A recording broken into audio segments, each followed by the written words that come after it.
Who is who? Learning about defining relative clauses. Hello, language learners. Welcome to another exciting English grammar lesson. Today, we will be focusing on defining relative clauses, specifically using the word who as a relative pronoun. By the end of this video, you will have a deeper understanding of how to use who to refer to people correctly and effectively.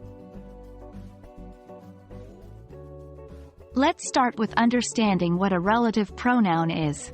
In English, we use relative pronouns to connect sentences or clauses to each other. This connection makes our communication more efficient and helps avoid repetition.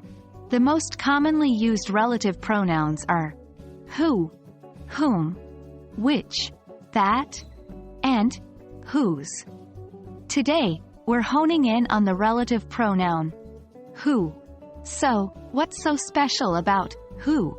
Well, it's used exclusively to refer to people. This makes who an important tool in our English language toolbox. A defining relative clause, also known as an essential clause, gives us necessary information about the noun it modifies. This clause cannot be removed from the sentence without altering its meaning. Now, let's see how who fits into this. When we talk about people in defining relative clauses, we use who.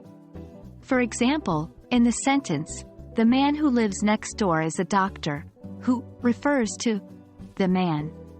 It's linking the information, lives next door, with the man. Here, the relative pronoun who connects the main clause, the man is a doctor, with the defining relative clause, who lives next door. The defining relative clause is providing necessary information about the man. He's not just any man. He's the one living next door. The relative pronoun who can be used in various positions within the defining relative clause. It could come at the beginning of the clause or later, depending on the sentence's structure. For example, in the sentence, the woman who you met at the conference is my aunt, who is at the start of the clause. But in the sentence, the woman that you spoke with is my aunt, who is implied and comes after the preposition with. Remember that in everyday English, especially in spoken English, it's common to leave out who when it comes after a preposition.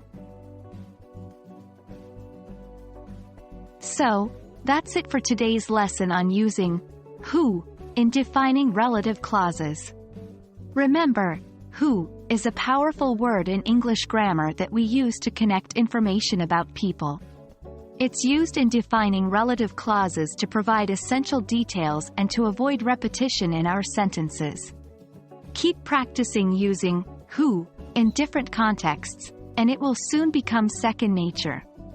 As always, thank you for joining me in this lesson, and I hope it's been informative and enjoyable. See you in the next video.